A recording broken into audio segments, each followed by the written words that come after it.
Mulai.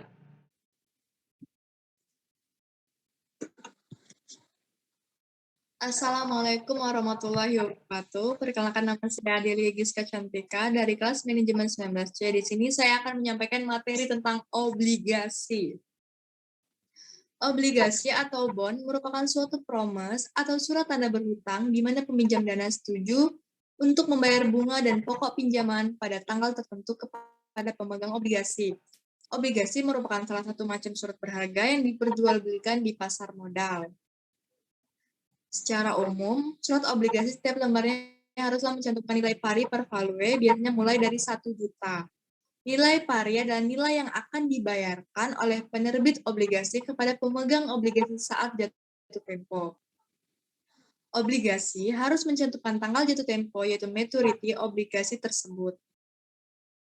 Suatu obligasi harus mencantumkan suku bunga, yaitu coupon interest rate, yang menunjukkan berapa persentase dari nilai per obligasi yang akan dibayarkan per tahun sebagai bunga.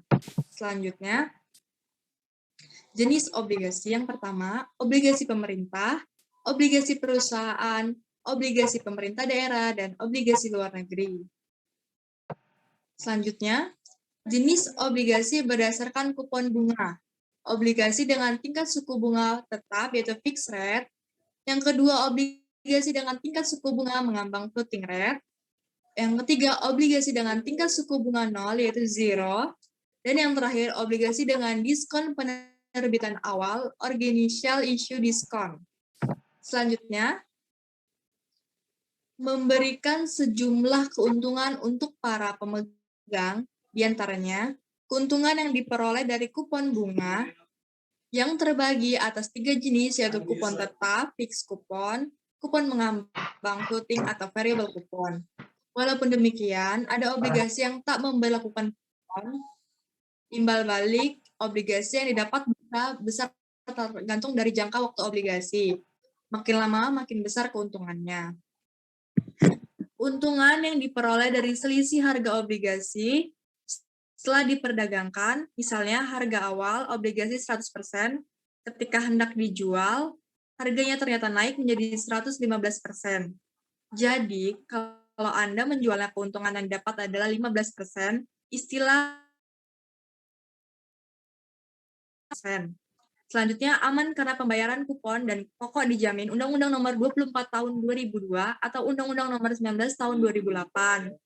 Kupon atau bunga obligasi lebih tinggi dibandingkan bunga deposit. Mudah untuk diperdagangkan di pasar sekunder yang diatur mekanisme Bursa Efek Indonesia atau transaksi di luar bursa. Yang terakhir, bisa dijaminkan sebagai agunan seperti obligasi negara. Selanjutnya, kekurangan obligasi. Pertama, penerbit obligasi berisiko gagal bayar dan konsekuensinya investor tak cuma tidak memperoleh untung, tetapi tak mendapatkan kembali seluruh pokok utang. Untungnya, kekurangan ini tak berlaku pada obligasi negara yang terlindung undang-undang.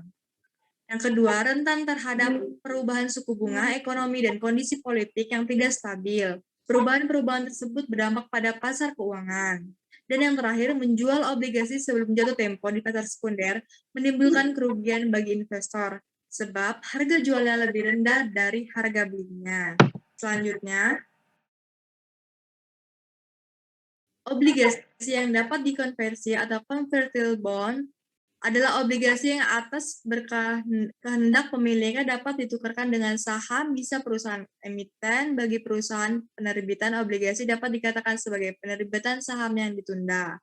Obligasi yang diterbitan dengan waran adalah obligasi dengan opsi jangka panjang untuk membeli saham, bisa emiten pada harga dan jumlah tertentu. Biasanya lebih tinggi dari harga pasar saat penerbitan waran. Seseorang yang akan membeli obligasi akan mencari informasi tentang harga, tanggal jatuh tempo, dan suku bunga yang ditawarkan. Informasinya untuk menentukan nilai imbal beli atas obligasi tersebut.